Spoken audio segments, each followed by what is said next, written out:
فتح جايتون ماكنزي وزير الرياضة الجنوب أفريقي النار على هوغو بروس مدرب منتخب جنوب أفريقيا لكرة القدم بسبب تصريحاته المثيرة للجدل حول أجواء كأس أفريقيا المقامة حاليا بالمغرب.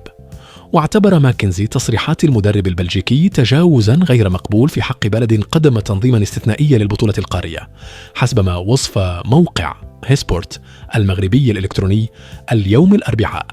ونقلت هيسبورت تصريحات ماكنزي على هامش استقبال بعثة منتخب جنوب أفريقيا بمطار أورتامبو الدولي في جوهانسبورغ عقب خروج منتخب بافانا من دور 16 للبطولة، حيث لم يخف الوزير غضبه من تصريحات مدرب منتخب بلاده. وقال الوزير الجنوب أفريقي بنبرة حادة: كنت منزعجا للغاية من المدرب بروس، بل غاضبا جدا. لا يمكنك أن تذهب إلى بلد شخص ما وتقوم بإهانته على أرضه، هذا تصرف خاطئ وغير مقبول.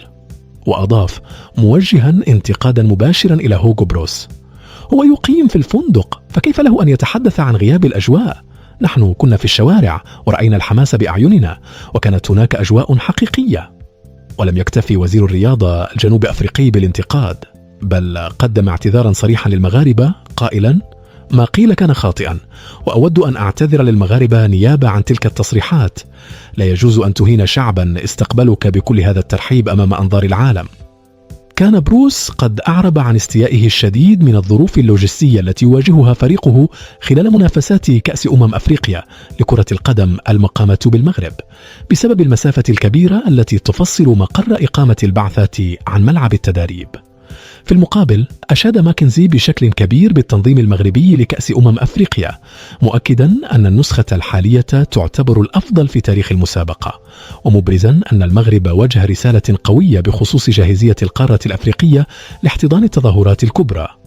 وقال ماكنزي في هذا الصدد: أرفع القبعة للمغاربة، هذه أفضل نسخة لكأس أفريقيا للأمم على الإطلاق. الملاعب والتنظيم وكل التفاصيل كانت في مستوى عال.